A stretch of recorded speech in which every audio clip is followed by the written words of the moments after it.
Sup mga prinsipe? So yun, may itatanungin tayong bata. Andito po sa likod ko. Ito po. Ito. Anong pambansang hayop ng Pilipinas? Ibon? Ay, ano pala? Ano? Anggila? Oh, sige. Next quiz.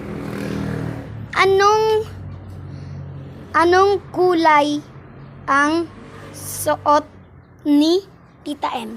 Ano sagot? Blue? Tama. White? Blue, white. Ito naman.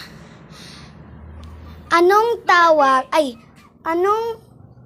ano ang pambansang puno ng Pilipinas? Ano? Dama? Damo?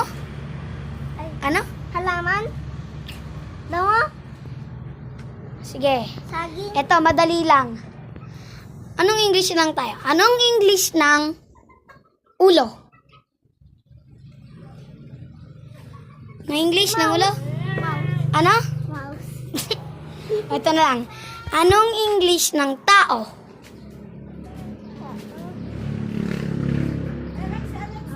Family. So, eto, next. Madali lang to. Anong English na saging?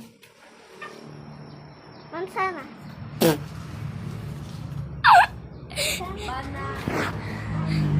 So, yo, peace up. Subscribe.